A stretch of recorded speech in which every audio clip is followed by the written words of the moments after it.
क्रमांक 92 ते 96 सन्माननीय सदस्य आबोली कुलकर्णीची विनंती.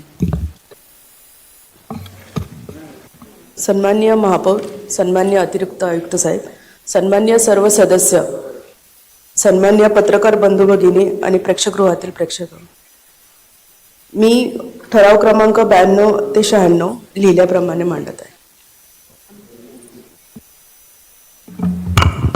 आबोली मॅडमनी जे 92 ते 96 ठराव मांडला त्याला मी अनुमोदन देते.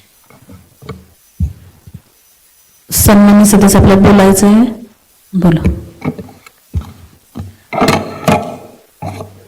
ठराव क्रमांक 93 बद्दल बोलेल. तुर्भे विभागातील प्रभाग क्रमांक 20 ब हनुमाननगर येथील डम्पिंगला लागून जी मुस्लिम वस्तीच्या मागे तसेच बुद्ध विहाराच्या बाजूला असलेल्या मोकळ्या जागेत RCC शौचालय बांधण्याबाबत. मॅडम, तुर्भे विभागातील प्रभाग क्रमांक 20 हनुमाननगर येथे परिस्थिती अत्यंत गंभीर आहे, कारण आजही लोक मूलभूत सोयीसुविधांसाठी झगडत आहे.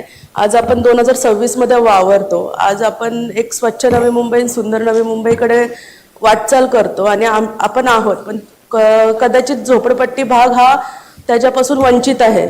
आजही लोक उघड्यावर शौचास जातात.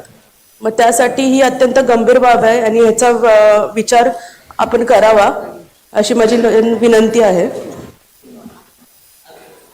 आणि तसेच ठराव क्रमांक 95 बाबतीत बोलायचं झालं तर तुर्भे विभाग येथील हनुमाननगर येथील मुख्य रस्त्याच्या तसेच अंतर्गत रस्त्यांच्या दोन्ही बाजूला पावसाळी गटाराची सुधारणा करणे आणि रस्त्याचे कॉन्क्रिटीकरण करणे.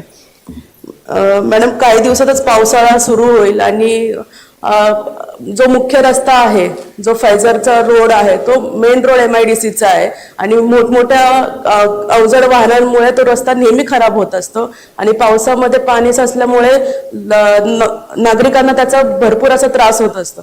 तर त्यासाठी ही पण अतिशय गंभीर बाब आहे की गटारे स्वच्छ केली पाहिजेत आणि जे काही कॉन्क्रिटीकरण आहे ते पण करून घ्यायला पाहिजे, कारण आता आपल्याकडे टाइम पण कमी आहे. 1 महिन्यात आपला पावसाळा पण चालू होईल. त्याआधी ह्या विषयावर हा विषय घ्यावा अशी माझी विनंती राहील.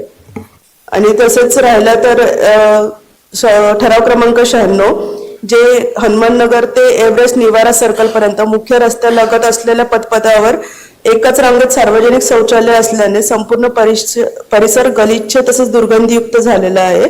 तर ही शौचालय स्थलांतरित करावी PCC मैदान येथे. जे फैजर रोड आहे तो मेन रोडवरच ही जी शौचालय आहेत, ह्याच्यामुळे जो मेन रोड जो MIDCचा आहे तो पूर्ण दुर्गंधीयुक्त झालाय. त्यामुळे नागरिकांच्या आरोग्यावर परिणाम होतोय आणि तिथल्या स्थानिक इतर नागरिकांच्या देखील आणि स्थानिक नागरिकांच्या आरोग्यावर देखील परिणाम होते. तर तेथेच मागे जो PCC मैदानाचा भूखंड आहे तर तेथे हे वॉशरूम स्थलांतरित करण्यात यावे अशी माझी सभागृहाला विनंती आहे. धन्यवाद.